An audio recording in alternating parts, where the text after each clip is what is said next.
Hi, welcome to Sue Marie P. My name's Sue and today I'm sharing a gluten-free apple and almond cake. It's got almond flour, rice flour, fresh apples. I love it. It's an old recipe that I used to do back in Australia that I've transformed into a round cake now.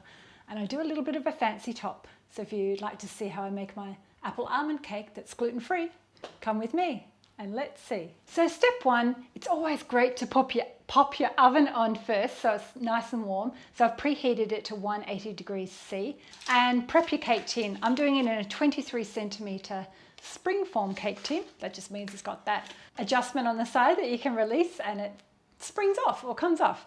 And I've paper lined it and greased the sides. That's all that's needed. Okay, step two, we need to grab a large bowl. And I'm doing it just with my handheld electric beaters today.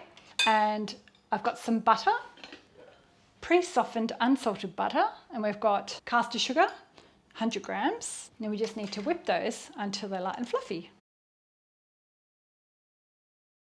Next thing, we're going to add our eggs one at a time. And I like to pop them in a little ramekin first, just in case I get eggshells. I always do this trick. Just throw that in, and I always use large eggs for baking.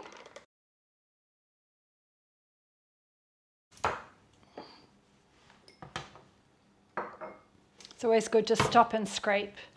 We'll do a stop and scrape dance. Stop and scrape, stop and scrape, stop and scrape, stop and scrape. You don't have to do the dance. If you notice it's curdling, that's fine. It kind of works itself out once you bake it. So don't be too alarmed. The next step is we need to add our flavourings. So I'm going to do vanilla and lemon. I also do this cake with orange, but I don't have any oranges, so I'm just going to do lemon today. So I just grate the zest or the rind off one lemon. And then we need to add some vanilla. This month I've got vanilla bean paste. I'm just trialling it, but if you've got vanilla extract, that's fine. If I can get the lid off it. There it goes. I love this because you can see all the delicious vanilla beans. Give that a quick whisk. I'm just going to pop that to one side. So I've got some white rice flour here. That's just 100 grams or 2/3 of a cup. And it just has 3/4 of a teaspoon of baking powder. I'll just whisk those to combine the baking powder. And if you don't have rice flour, this recipe is super versatile. And if gluten-free isn't important to you, you can just swap it out for regular flour. I've even done it with spelt flour as well. And in here I've got a packed cup of almond flour or ground almonds.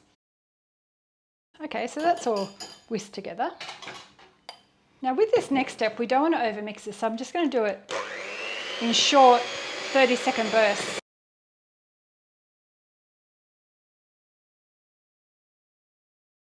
This is quite a thick batter. It's like a French tea cake. I call it my Australian cake, only because I'm Australian and I made it in Australia, so it always reminds me of home. So now we need to prepare our apples. So we're going to chop 1/2 cup for the batter.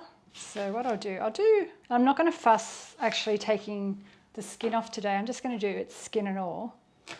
I'll grab my 1/2 cup measurement for you, just so I can be precise for you. So I'm just going to chop this one finely.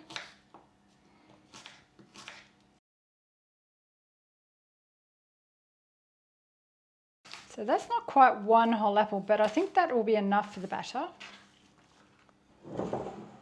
So let's toss that in. We're going to fold that around. If you don't know what folding means, it just means you lift the batter and you gently toss it back into itself.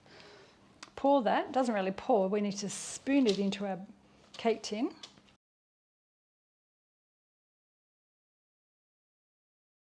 Okay, back to the apples again.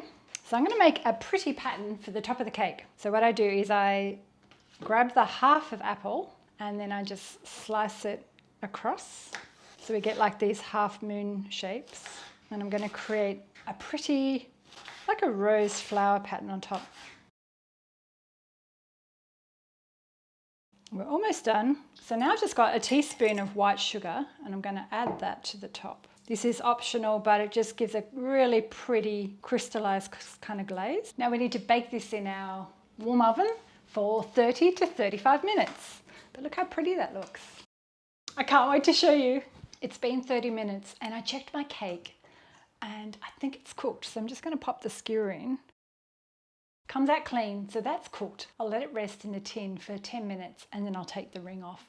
And probably best to let this kind of cake completely cool before you eat it. You can push it and eat it straight away for dessert with ice cream if you still want it warm, but this style of cake's better left and it's even better the next day. So I'm back with my flourless apple and almond cake. I'll cut it open for you. Sometimes the apples can be a little bit tricky to cut through. Let me just grab my favourite knife back again. I think I need the serrated edge. So that's a close-up of my apple almond cake. So let's have a little bite. I've left it cooling for about an hour or so. It's really delicious. With the almond flour inside it, it actually gets better with age. So you'll find tomorrow it's even more moist than it is on the first day. So hopefully you've liked my video today. Hit the thumbs up. Don't forget to subscribe if you're new here today. Share this with a friend. Write a comment below if you give this a go and let me know what you think of it.